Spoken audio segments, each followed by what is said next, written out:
시청자 여러분, 그동안 평안하셨습니까? 지난 시간에 이어서 우리는 여기에 있는 총 주제 계시와 영감의 이해에 대해서 말씀을 나누고자 오늘 이 시간 또 준비했습니다. 지난 시간부터 우리 재혜종 목사님을 모시고 말씀을 나누고 있는데, 지난 시간에는 계시에 대해서 좀 집중적으로 좀 말씀을 나눴습니다. 또 영감에 대한 일반적인 것들을 좀 나눴고, 또 계시의 종류에는 천연계와 성경, 일반 계시와 특별 계시 이런 것들이 있다, 이렇게 좀 개략적으로 말씀을 나누셨습니다. 지난번에 말씀을 주셨던 것처럼 오늘 이 시간에는 그러면 그 계시와 영감이 어떤 역할을 하는지에 대해서 조금 더 자세하고 구체적으로 말씀을 듣도록 그렇게 하겠습니다. 목사님도 그동안 평안하셨습니까? 안녕하십니까? 예. 지난 시간에 이렇게 또 개략적으로 좀 말씀을 주셨는데, 오늘 좀 또 기대가 됩니다. 계시와 영감이 도대체 어떤 역할을 하고 있는가 하는 것들에 대해서 많은 시청자들 궁금하실 텐데, 오늘 또 귀한 말씀을 주시기를 부탁드립니다. 자, 그러면 계시와 영감이 어떤 역할을 합니다. 먼저 이 계시의 역할이라고 해야 될까요? 한번 잠깐 좀 살펴봐 주시겠습니까? 한번. 반갑습니다. 이렇게 또 두 번째 시간 여러분과 만나게 돼서 정말 기쁘게 생각합니다. 계시와 영감이 어떤 역할을 하고 있을까? 성경의 탄생에 있어서 중요한 부분입니다. 오늘 거기에 대해서 살펴보겠는데요. 지난 시간에 이어서 먼저 간략하게 계시가 무엇인지 이렇게 살펴보면요. 일단 영어로 Revelation이라 그러죠. Revelation 하면은 계시, 묵시 혹은 요한계시록을 나타낼 때 쓰기도 하는데요. 우리가 여기서 사용할 때는 어떤 아주 그 전문적 의미의 계시, 요한계시록이라든지 이런 거는 아니고 전문적 의미의 계시로 생각하면 될 것 같습니다. 이거는 라틴어 레벨라레라고 하는 단어에서 왔는데요. 그 단어는 감추인 것을 드러낸다라는 의미를 가지고 있습니다. 이미 지난 시간에 살펴본 것처럼 덮이고 감추인 것을 하나님이 드러내신다라는 이런 어떤 어원적인 의미를 가지고 있죠. 성경의 하나님은 이렇게 계시자로서 나타나고, 지난 시간에 본 것처럼 일반 계시와 특별 계시를 통해서 자기를 보여주시죠. 전문적 의미에서 그러면 계시가 무엇일까? 이것은 이제 성경의 탄생과 관련된 이슈입니다. 자, 하나님이 계시고요. 하나님이 자기를 어떻게 하십니까? 선지자에게 보여주시는 이 과정을, 드러내시는 이 과정을 계시, 사실 특별 계시라 그러죠. 직접적으로 뭔가를 보여주신 것, 이걸 특별 계시다라고 이렇게 이야기하죠. 말씀을 하셨다든지 혹은 그렇죠. 현현 나타나셨다든지 하여튼 하나님께서 어떤 모습으로 시각적으로 나타나셨던 청각적으로 나타나셨던 인간의 오감에, 또 특별히 선지자의 오감에 무엇인가 자기 자신을 어떻게 드러냈던 어떤 그것 자체, 그거를 계시라고 그렇죠. 하는군요. 이제 우리가 계시하면은 상당히 협의의 의미만 생각하거든요. 직접 나타나가지고 말한 거. 사실 그보다는 좀 더 다양한 형태가 있는 것을 성경을 통해서 알 수가 있습니다. 그러면 그거 상당히 또 이렇게 궁금한 내용입니다. 그렇죠? 하나님이 자기 자신을 나타내는 형태, 혹은 통로라고 해야 될까요? 방법이라 해야 될까요? 그런 것들은 어떤 것들이 있습니까? 그 패턴은 상당히 다양하죠. 히브리서 1장 1절에 보면은 이렇게 표현되어 있습니다. 옛적의 선지자들로 여러 부분과 여러 모양으로 우리 조상들에게 말씀하신 하나님이라고 소개하고 있습니다. 다시 말해서 여러 부분과 여러 모양으로 하나님이 특별 계시를 선지자들에게 주셨다는 것이죠. 그럼 우리는 보통 알기로 선지자들은 꿈이나 이상이나 계시하면 보통 비전, 그렇죠. 그 정도로 생각하는데 다른 또 많은 것들이 있구만요. 언어적인 거, 아니면 만남, 혹은 환상, 이 정도만 생각하는데 그보다 더 포괄적이라는 것을 알 수가 있죠. 그렇습니다. 사실 좀 소개 좀 해주시죠. 성경의 탄생과 관련된 그 형태를 이렇게 다양하게 분석을 해보니까 한 6가지 정도가 있는 것을 보게 됩니다. 우리에게 가장 친숙한 형태는 신적 현현입니다. 하나님이 자기를 드러내 보여주신 것이죠. 보여주신 것이죠. 예를 들어서 이제 모세와 아론이 시내산에 가서 뭐 70 장로들과 그다음에 아비우 뭐 나답과 아비우 이 사람들과 함께 어떻게 했습니까? 시내 산에 올라가서 하나님을 보았습니다. 직접. 모세는 또 40일 동안 하나님과 직접 대면하지 않았습니까? 바로 거의 뭐 얼굴로 대면할 정도로 이런 현현은 그 신적 계시의 가장 그 뭐랄까 집약적인, 그러니까 하나님의 절대적 뭔가 드러나심의 한 부분이라고 할 수 있겠죠. 이렇게 소위 그 눈으로, 인간의 눈으로 직접 하나님을 본 거네요. 그렇죠. 그죠? 그게 직접적이고 공개적이고 정말 기적적인 방식이죠. 이거는 뭐 시공간 속에서 그냥 꿈이라든지 이런 것이 아니라 환상 이런 것이 아니라 직접 만나신 정말 그런 자기 현현이죠. 사실 이 속에서는 하나님의 역할은 뭐 주도적이죠. 100%고 인간의 역할은 뭘까요? 그냥 받아들임이죠. 받아들이는 거. 예. 그 속에 자기가 드러나고 하나님으로부터 듣고 보고 그냥 하나님의 임재를 체험하는 그 정도죠. 두 번째 또 상당히 보편적인 우리에게 알려져 있는 방식은 언어적 형태입니다. 언어적 형태. 언어적으로 이제 가장 구체적으로 자신의 뜻을 보여준 것이 이제 두 돌판에 기록한 십계명 같은 것이죠. 예. 출애굽기 31장 18절에 보면 이렇게 이야기하고 있습니다. 여호와께서 시내산 위에서 모세에게 이르시기를 마치신 때에 증거판 둘을 모세에게 주시니 이는 돌판이요 하나님이 친히 쓰신 것이더라. 언어적인데 뭐예요? 글씨를 써주신 것이죠. 언어적 형태. 뭐 그 또 다른 예가 이제 구약에서 바벨론 멸망의 날 메네 데겔 우바르신 하나님의 손이 나와서 직접 이렇게 촥 성경에 실제로 그 내용이 포함될 정도로 구체적으로 기록하고 있는 것이죠. 손가락이 나타나서 쓰신 것이고 하나님이 직접 말씀하신 경우죠. 그리고 절대적 주도권을 지시죠. 인간도 여기 보면은 개입할 여지가 여기에도 전혀 없는 것을 볼 수가 있습니다. 그렇습니다. 자기 현현에서처럼 하나님이 모든 것을 주도하시고 글을 쓰시고 뭐 예수님이 손가락으로 땅에 쓰신 것도 우리가 기억할 수가 있죠. 그렇죠. 네. 세 번째 형태는 예언적 형태입니다. 또 우리에게 친숙한 그 어떤 계시의 형태 중에 하나죠. 직접 현현만큼 강렬하지는 않지만은 여전히 그 선지자들에게 잔상이 남아 있는 형태죠. 꿈이라든지 이상이라든지 이런 걸 통해서 심지어는 이제 그 이방의 왕에게까지도 하나님은 이상을 그렇죠. 주신 적이 있어, 꿈을 주신 적이 있죠. 느부갓네살 왕이 밤에 잠을 자면서 꿈을 꿨는데 신상, 금은 동철로 되는 신상의 꿈을 꾸었죠. 계시록 1장 1절과 2절에 보면은 실제로 이렇게 이야기하고 있습니다. 예수 그리스도의 계시라.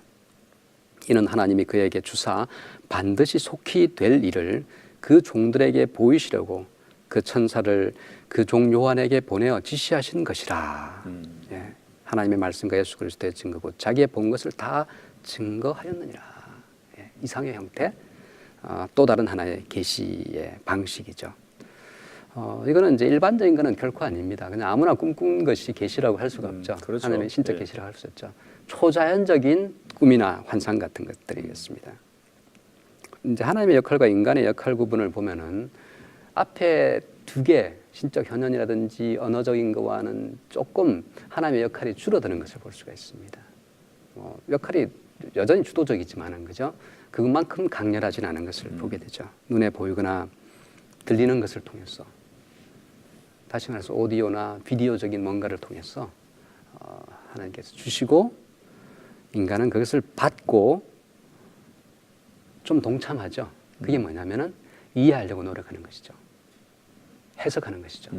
앞에 두 경우는 그냥 수동적으로 받는 것이고 여기는 자기가 이제 해석하고 이해하려고 그러죠.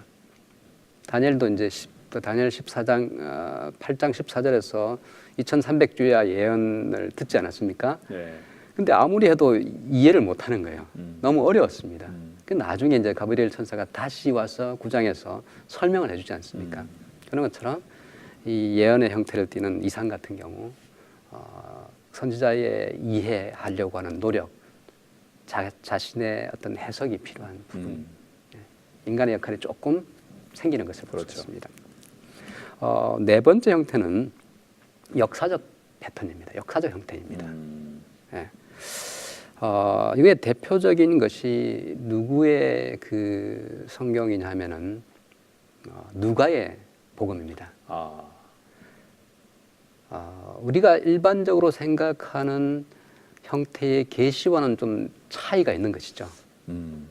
우리한테 조금은 초자연적인 현상이 별로 없죠. 조금은 좀 낯선. 네. 그죠? 계시라고 할 때 개념과는 조금 좀 초자연적인 현상이 그렇죠. 없이 연구 속에 하나님께서 뭔가를 이끄시고 인도하신 것을 보게 되죠.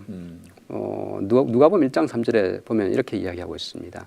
그 모든 일을 근원부터 자세히 미루어 살핀 나도 데오빌로 각하에게 차례대로 써보내는 것이 좋은 줄 알았노니. 다시 말해서 누가는 자신이 하나님의 현현을 경험했다든지 언어적 메시지를 받았다든지 혹은 꿈이나 이상을 보았다든지 이야기를 하고 있지 않습니다. 자세히 살폈다라고 이야기하고 있습니다. 예, 역사적 패턴 속에서 예수의 삶 자체를 통해서 또 이스라엘의 역사 전반의 흐름을 통해서 하나님이 어떻게 역사하시고 개입하시고 사건 자체가 의미를 가진 것이죠. 거기에서 이제 연구가 이제 그 한 형태로 나타나는 것이고 여기서 이제 이런 것 이것도 계시라고 우리가 이렇게 좀 받아들일 수 있을까요? 이제 테크니컬한 의미에 이제 좀 전문적 의미에서 우리가 성경 탄생이라고 하는 의미에서 우리가 볼 때 우리가 초자연적 계시는 아니지만은 그 성경을 구성하는 계시의 중요한 부분인 것은 틀림없죠. 아마도 예수님께서 이 땅에 계실 때 예수님의 말씀, 예수님이 이제 하나님이시니까 예수님의 말씀을 듣고 예수님에 관련된 어떤 것들을 이렇게 거시기 때문에 우리가 이렇게 계시라고 받아들인다 이렇게 생각하면 어떨까요? 뭐 모든 영구적 패턴이 다 우리도 계시로 받아들일 수는 없잖아요. 당연하죠. 예. 당연하죠. 이거는 어떤 섭리 가운데서 하나님이 역사하신 거죠. 언어를 통해서 하신 것이 아니라 어떤 그분의 그 행위를 통해서 그 선지자와 소통을 하신 것이죠. 전체적인 어떤 역사적인 흐름과 그 상황 행위 속에서 그냥 아무나 연구한다고 성경을 기록할 수 있는 게 그렇죠. 결코 아니죠. 예, 예. 네. 그 예수라고 하는 사건 그 전체 흐름 속에 정말 하나님이 개입하시고 또 기록하는 연구자의 과정 그의 어떤 연구 속에도 함께 하신 것이죠. 인간의 역할이 사실 좀 많이 증대되는 것을 볼 수가 있습니다. 왜냐하면 하나님께서 어떤 구체적 언어적 메시지를 주신 것이 아니기 때문에 그죠? 인간의 역할은 더 강조되고 더 커질 수밖에 없죠. 그래도 예수 그리스도께서 예수 그리스도가 계시의 근원이시니까 당연하죠. 그분이 예를 들어 구약에서 여호와의 이름으로 여호와께서 이렇게 계시를 보여주신 것이 계시라면 이 땅에 오셔서 그의 삶을 통해서 말씀을 통해서 보여주신 것 자체도 그 자체가 계시기 때문에 그것을 갖다가 모은 것이니까 그것도 뭐 어떤 또 다른 의미에서 어떤 면에서 계시의 본질이라고 볼 수 있겠죠. 당연합니다. 어떤 면에서 그렇죠. 예, 예수 그리스도의 삶 자체가 사실은 계시 중에서도 가장 그렇죠. 특별한 계시죠. 예, 예. 그 어떤 전체 흐름 속에서 나타난 것이 이제 하나의 그 역사적 패턴. 그렇습니다. 그게 하나의 예, 또 예. 계시다. 예, 예수 그리스도의 예. 삶 자체가 하나의 계시다. 음. 그것을 연구하여서 만들어낸 신적 개입이 반드시 있었죠. 역사 속에, 그렇죠. 섭리 속에서 개입이 있었죠. 그 만들어낸 것이 이제 어떤 누가 같은 모델이죠. 성경이라고 할 수 있고. 예. 또 다른 형태는 경험적 형태입니다. 이것도 조금 생소한 부분이죠. 그렇습니다. 욥의 개인적 경험, 욥기에서 나타나고 있지 않습니까? 욥기에 나타난 욥의 개인적 경험을 통해서 또 예레미야 애가서에 나타난 예레미야의 개인적인 건 아니죠. 그건 사실 개인을 넘어선 것이죠. 예레미야 같은 경우는 어떤 민족적 그 경험, 이런 경험을 통해서 하나님은 성경이 탄생하는 어떤 중요한 부분으로서요 계시적 역할을 했다는 것이죠. 이런 경험이. 네. 이 하나님의 역할은 뭐 말씀이라든지 심볼이라든지 기타 소통 수단이 없이 그 경험을 통해서 말씀하신 거죠. 저도 뭐 사실은 이제 신앙생활을 오래 해오고 또 신학을 연구하고 이렇게 지내면서 여기에 이제 뭔가 이게 정말 중요한 계시한 형태였구나. 왜냐하면 옛날에는 시편 같은 게 잘 읽히지 않았습니다.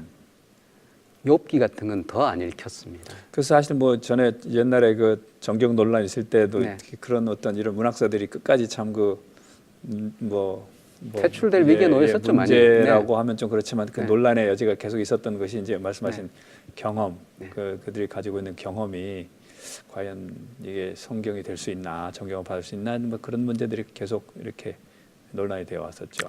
예. 하나님은 경험을 계시의 수단으로 사용하시는 것을 보게 됩니다. 그렇습니다. 우리의 삶을 통해서 봐도 네, 그렇죠.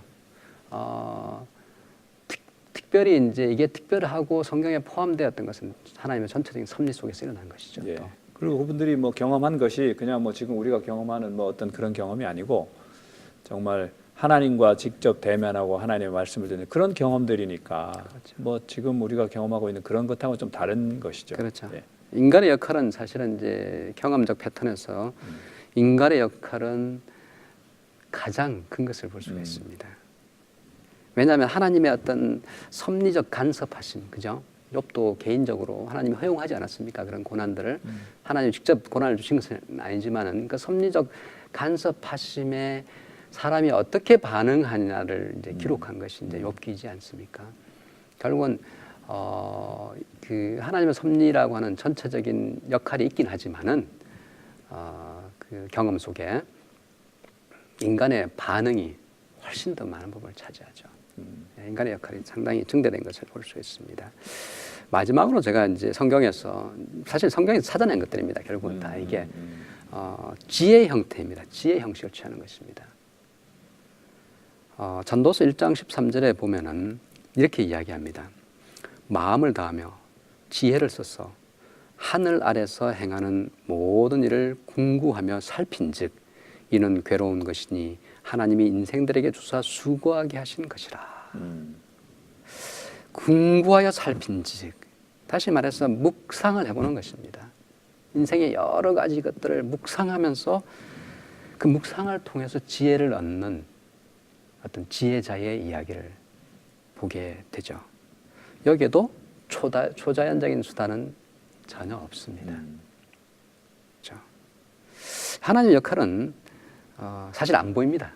보이질 않습니다. 역사적 모델과 거의 유사죠. 지혜 자체는 목적이 아니지만은 지혜를 통해서 하나님을 찾게 하는 것이 하나님의 어떤 역할이라고 할 수 있죠. 지혜를 통해서 하나님을 찾게 되고. 사실은 이제 하나님 자체가 하나님의 진리시기 때문에 지혜를 궁구하는 그 자체, 지혜를 추구하는 그 자체가 하나님을 찾으려는 노력이죠. 이런 묵상, 하나님이 뭔가 개입하시고 뭔가 주시지만은 지혜를 이렇게 흩어놓으셨는데 흩어놓으신 지혜 속에서 하나님의 어떤 뜻을 찾아내고 그러니까 모든 진리는 하나님께서 주신 것이다 라는 그렇죠. 개념이 거기에 많이 이렇게 전제로 있습니다. 그렇죠? 그래서 사실은 이제 이 부분은 그 일반 계시적 뭔가 중첩되는 부분이 많은 부분이죠. 일반 계시적. 그런 의미에서 이제 다음에 다루고자 하는 그 영감의 부분이 굉장히 중요합니다. 그렇습니다. 그렇죠? 네.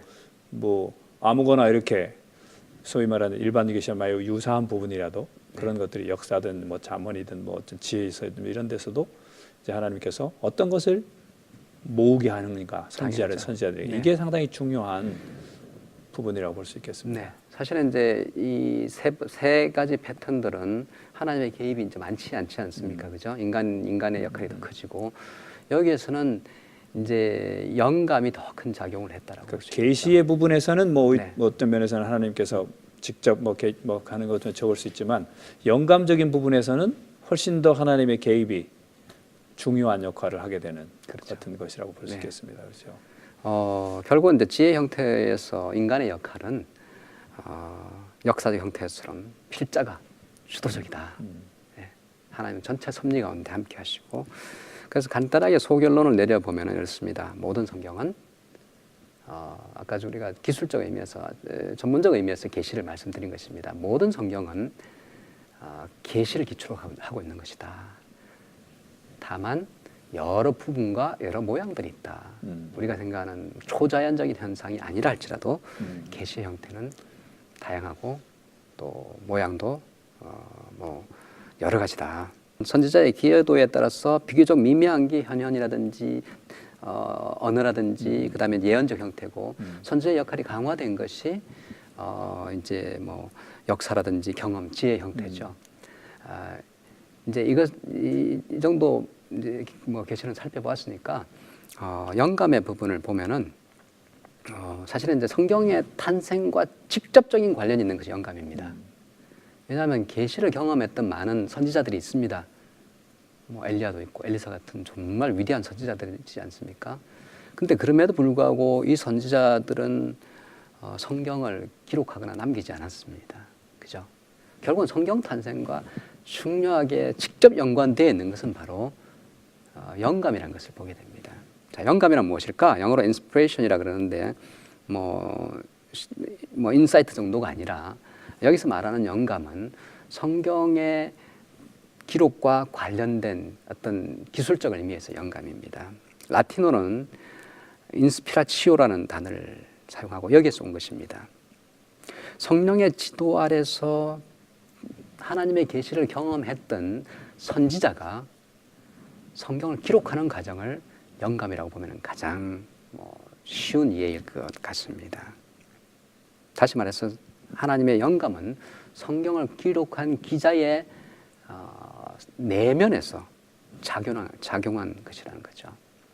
이 이해를 좀 더 구체적으로 하기 위해서는 두 개의 헬라어 단어를 좀 자세히 살펴볼 필요가 있습니다. 첫 번째는 이제 테오프니스토스라는 단어인데요.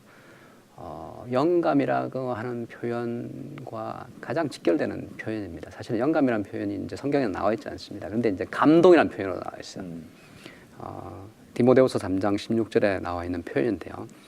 모든 성경은 하나님의 감동으로 되었다. 이것이 바로 테오프니토스라고 하는 단어를 한국말로 번역한 번역입니다. 이 단어는 테오스라는 단어와 푸니마라는 단어를 결합한 단어예요. 하나님이라는 단어와 숨쉬다는 단어가 결합된 것입니다. 다시 말해서 하나님의 숨결, 성경은 하나님의 숨결의 결과다라는 것이죠. 예, 하나님의 행위가 글로 어떻게 이동하는지를 보여주는데요. 하나님이 테오프니토스한 게 나타난 결과가 바로 성경 그라페라는 것입니다. 경전이라는 것이죠. 하나님의 숨결이 표현된 것이 바로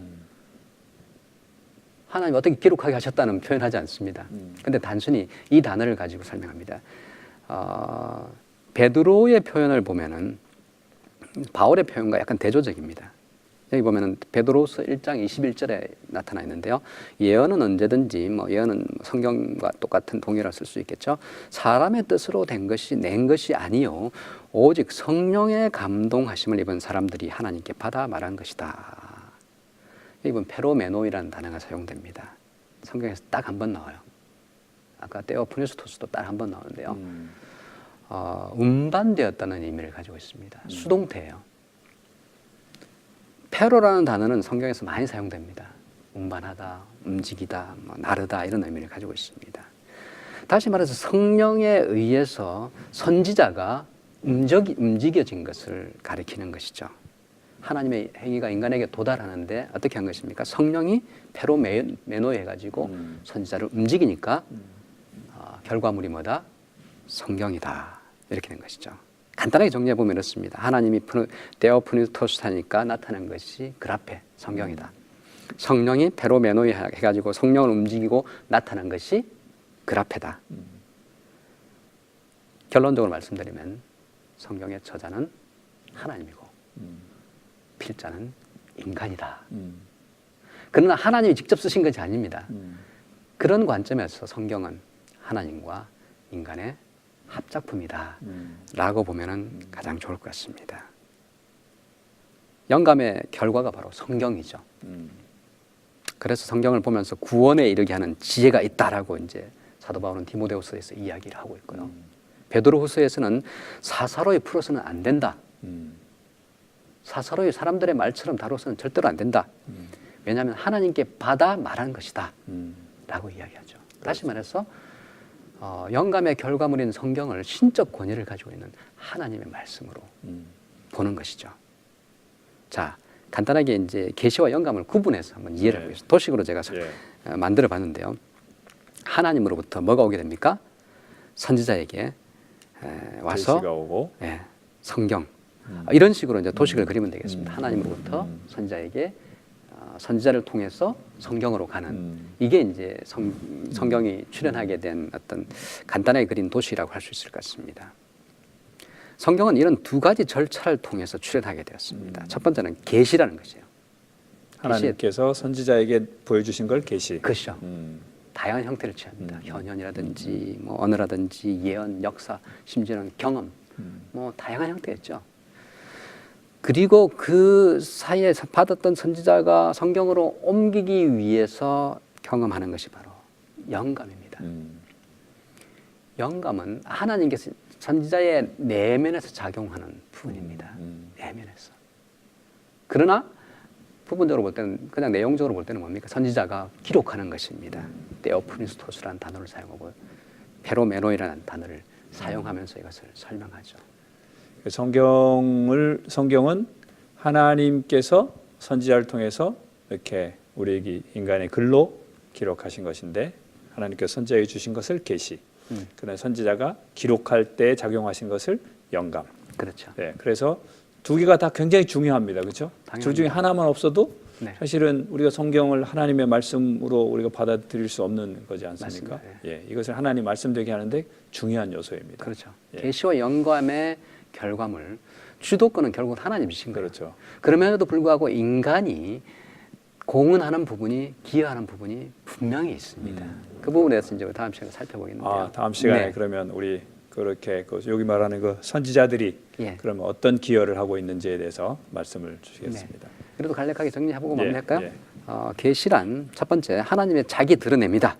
일반 계시와 특별 계시가 있다. 이미 뭐 지난 시간에도 살펴봤죠. 그 다음에 두 번째는 성경의 탄생에 관여된 하나님의 계시는 다양한 형태를 띈다. 뭐 자기 현현, 언어, 예언, 역사, 경험, 지혜까지 포함하고 있는 것을 보게 됩니다. 근데 그것만으로는 성경이 될 수가 없죠. 영감이라는 부분이 반드시 필요합니다. 영감이란 것이 계시를 받은 선지자들에게서 그들의 내면에서 작용한 결과가 결국은 성경이다. 다시 말해서 성경은 하나님이 저자이시고 인간은 필자이지만 하나님께서 주도권을 주신 하나님의 말씀이다. 그러나 하나님과 인간의 합작품이다. 이렇게 보면 될 것 같습니다. 어렵다면 좀 어려운 내용이고 맞습니다. 또 어떤 면에서 우리가 또 이렇게 또 생각하지 뭐 그동안 일반적으로는 많이 생각하지 않았던 그런 부분들도 이렇게 오늘 짚어주셔서 너무나 감사합니다. 다음 주에 또 우리가 좀 기대를 가지고 또 만나 뵙도록 하겠습니다. 감사합니다. 감사합니다. 또 다음 시간에 뵙겠습니다. 오늘 이 시간에는 계시와 영감의 역할에 대해서 우리 재종 목사님으로부터 귀한 말씀을 들었습니다. 다음 시간에는 선지자들의 기여에 대해서 좀 말씀을 나누도록 그렇게 하겠습니다. 오늘 시간처럼 아주 기대되는 귀한 시간이 되리라고 확신합니다. 그동안 또 건강하고 행복하게 지내시다가 다음 시간에 만나 뵙겠습니다. 시청자 여러분 감사합니다.